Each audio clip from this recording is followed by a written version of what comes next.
Alright, now we're doing 7Q, the Baum-Sweet sequence. This is by Johann Wiltink, and 84% of people like it. The Baum-Sweet sequence is an infinite automatic sequence of zeros and ones defined by the rule Bn equals 1 if the binary representation of n contains no blocks of consecutive zeros of odd length, or Bn equals 0 otherwise. For n, and that's for n greater than or equal to 0. All right, so we're going to define a generator function, Baum-Sweet, that sequentially generates the values of this sequence. It will be tested for up to 1 million values, and we're going to note that the binary representation of 0 used here is not 0, but the empty string, which does not contain any blocks of consecutive zeros, right? So for this, we're going to go over what this generator function is and also yield, because this is the first video we're doing on this. The function with the asterisk declaration defines a generator function, which returns a generator object. So on this one, it's going to yield I first, and then it's going to yield I plus 10 after that. So on this one, I is 10, so it's going to yield 10 and 20, all right, just like that. If this was 5, it'd be 15, and, it'd be 5 and 15. All right, let's run it just like that, all right? So for that, oh, and also we're going to use this yield thing, which is basically, it's like the return, it's like return for these generator functions. It just signals when what it's going to do when it happens, all right? So like basically here it's going to yield the index, and then it's going to yield, and then it's going to index plus plus as well. So right here, index 0, index 1, and whatnot. So that being said, what we're going to do here is we're going to declare an initial variable for this thing. Actually, I'm going to give me just a moment, and I'm going to make us a little visual aid right here.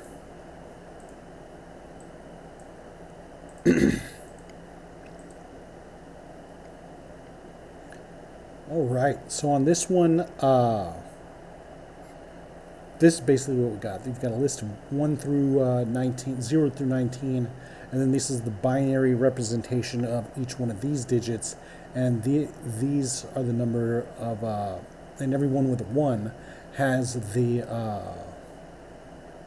blocks of zeros with even numbers or no zeros at all in this case, all right? So here's a 1 that's odd, odd, odd with 3, and so on and so forth. All right, so that's basically what we're looking for, or what the thing's going to be looking at. And so we've got this yield 1, and after that we're going to declare I, and what I is going to be this list right here. We're going to say let I equals 0, and now we're going to iterate through with a while loop. And we're going to say while true, because this thing, since it's a generator function, it's just going to turn off and on it as we want it to, so it can go on for infinity, because it's just going to turn off when we say so, and on when we say so. So we've got to say while true, and inside of here we're going to say I plus plus, and then we're also going to say let string equal I dot toString 2, right? And the toString method returns a string representing the specified number object. So we're going to put in there as the radix 2, and whatever regular decimal number we put in there, in here, is going to come out binary. I don't remember what the base 10 number is, but yeah, the base 10 number in, and then a base 2 number out. And then we're also going to have count, and that's going to equal 0, and the count's going to be basically this thing right here. It's going to count how many zeros are in the binary representation. All right, so now we're going to use a for loop. We're going to say for, and we're going to let j equals 0, and while j is less than string dot length, we're going to say j plus plus, right? And we're going to iterate through the binary list, all right? And right here we're going to say if string at the index j, the current index j, or current j index, equals 0, we're going to say count plus plus.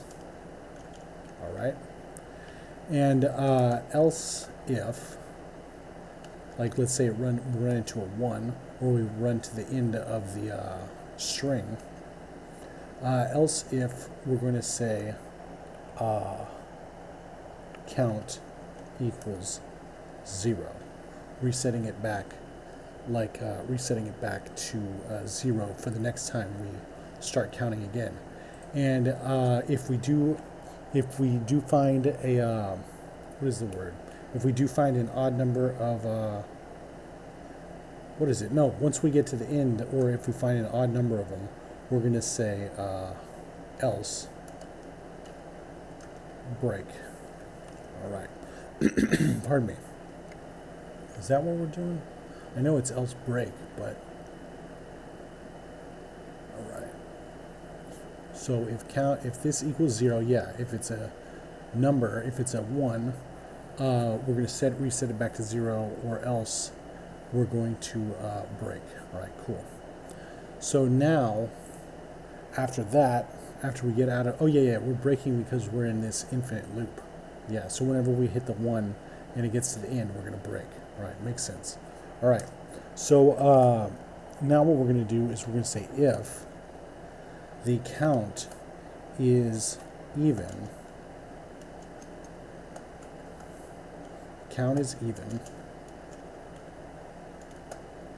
we're going to say, if the count is odd,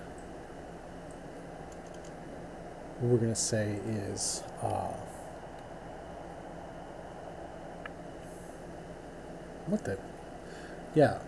else if the count is even.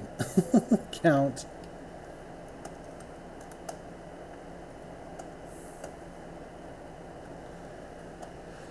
I'm just reading off my notes. Sorry about that. This one's fairly new to me, so I don't got this down yet. So anyway, bear with me. So we're at a count, where count is odd. We're going to say yield 0, right? And if not, if the count is even, we're going to say yield 1, all right? And that should take care of business. Let's see what happens. All right, good. Attempt it. All right, 7 milliseconds. All right, now we're going to do it a little more concisely. We can't do it in like arrow function mode on this part, but because this is a what is it? It's the generator function. It's not a regular function.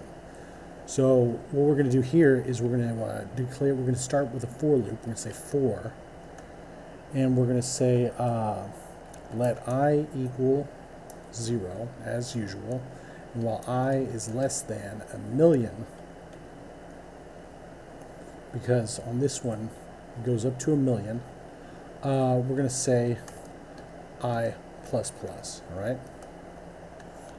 And for this one, we're going to say yield, and we're going to use a ternary operator on this one. We're going to use the ternary operator, which is the only JavaScript operator that takes 3 operands: a condition followed by a question mark, then an expression to execute if the condition is truthy, followed by a colon, and finally the expression to execute if the condition is falsy. And this operator is frequently used as an alternative to the if-else statement. And that's how we're going to use it too, is that alternative. So for the condition, we're going to say I dot to string 2, turning it into binary. All right. Now we're going to use the split method, and we're going to take a pattern and divide the string into an ordered list of substrings by searching for the pattern, putting the substrings into an array, and then returning the array. And what we're going to split it by is not anything on this page. We're going to split it by some regex, okay? Because we're going to look for the 1, and then we're going to also use this quantifier here, the plus sign afterwards, which matches the preceding item x. In our case, it's going to be 1. 1 or more times the equivalent to, okay, we don't need the rest of that stuff. All right, so we're going to say dot split, and we're going to do it by regex 1 plus, just like that. We're just going to split it. It's going to go through each one of these, and it's going to split it by the ones, and then we're going to count up the thing. We're going to go and say dot every, and we're going to test whether all elements in the array pass the test implemented by the provided function, and it returns a Boolean value. So basically we're going to say dot every, and it's going to be, for the syntax, every, then we'll have element and the arrow, and then the expression to test it by.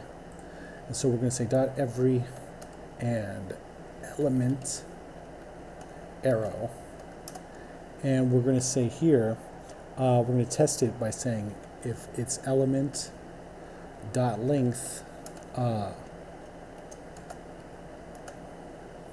is it?